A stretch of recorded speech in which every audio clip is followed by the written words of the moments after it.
Welcome to the Crazy Hat Chemist. So another video in bonding and molecular structure. So let's get moving. Bam! So today we're talking about bond energy calculations. I'm going to give you two examples of this here. Okay, here we're going to estimate the energy of the reaction of H2 plus Cl2 gives me 2HCl. Notice that I have a molecule of hydrogen, a molecule of chlorine, and I get 2 molecules of hydrogen chloride or hydrochloric acid if this were in solution. Okay, and here is the equation that we're going to use. That is delta H, that is the change in enthalpy, is equal to the sigma. That's the sigma is the sum of the bonds broken minus the sigma, that is the sum of the bonds formed. Okay, and here's how I remember this equation. I remember it because this equation is my best friend.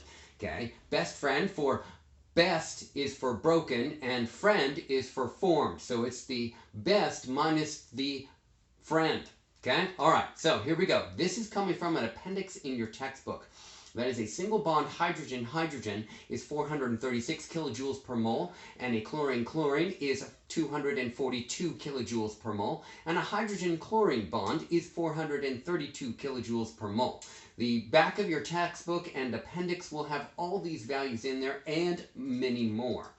Okay, so what you first need to do is you need to draw the Lewis dot structures of every single molecule here. So that's what I've done right here. So I got the HH, I've got the chlorine-chlorine, and I just put an equal sign there, and I got an H and a Cl. Now, I have gotten rid of the lone pairs of electrons, so you should see that I don't have the lone pairs of electrons here, because that really doesn't matter here on these formulas. All I'm looking for is what types of bonds do I have? How many single bonds? What type of single bonds? How many double bonds? What type of those types of single bonds and double bonds or triple bonds that I have? So, how many HH bonds I have? 1. I got 1 chlorine-chlorine bond, and I got 2 HCl bonds. So I'm going to incorporate this into the bonds broken minus the sum of the bonds formed. So here we go. 1 mole of H bond, that's the HH bond, is 436 kilojoules per mole. Okay, and then 1 mole of the chlorine-chlorine bond is 242. Minus, notice I put a brackets there so that I make sure that my formed portion is summed all the way up. Even though I have one product, it would account for in another problem here. But there are 2 moles of that HCl bond. That's 432.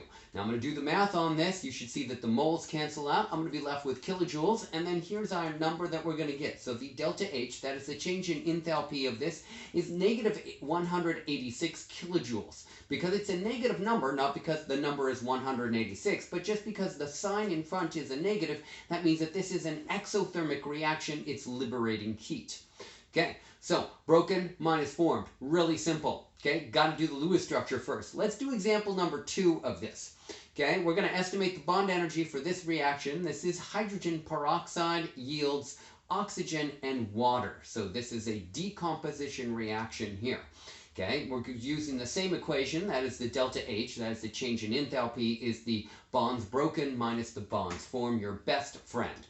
Okay, and this is coming from an appendix, all these values here. What you first need to do is draw the Lewis dot structure for these. And I've drawn the Lewis dot structure here for you. And I'm going to point out some of these that are color-coded. You should see the values from the appendix are color-coded in the blue for the oxygen-hydrogen bond, and the red is the single-bonded oxygen-oxygen bond, and in the yellow is the double-bonded oxygen-oxygen bond. Okay? So let's take a look at this. There's an oxygen-hydrogen bond, that's blue, so that's 463 kilojoules per mole. There's another one.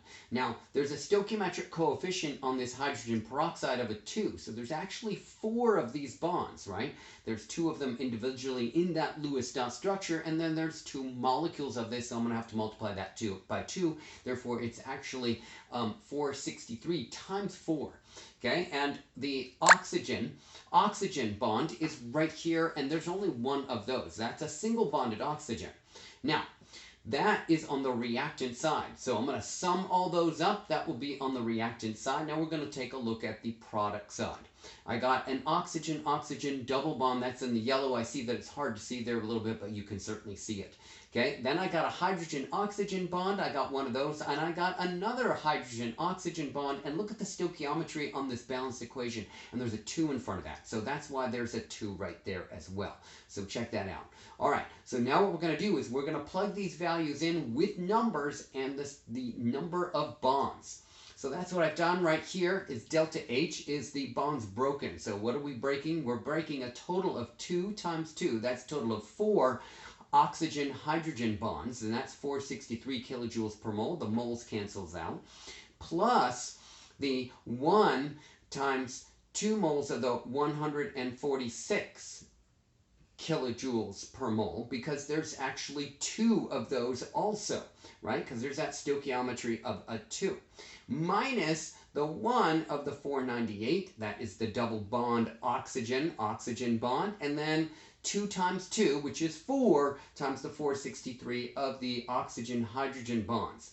Now, before you carry on with this, I want you to notice something on this problem, that you could have actually gotten rid of the oxygen-hydrogen bonds on both sides, because there's the same number of them on the reactant and product side.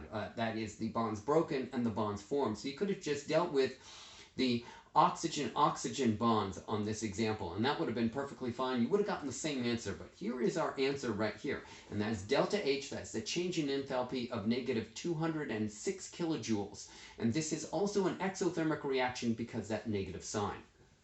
Okay, if you like that video, give me a thumbs up and ring that bell. Okay, ring that bell, give me a thumbs up, subscribe to my YouTube channel, and I'm going to see you next time for more cool chemistry problems, and we're going to be talking about formal charge and resonance structures pretty soon. Good topics. I'll see you next time. Bye now.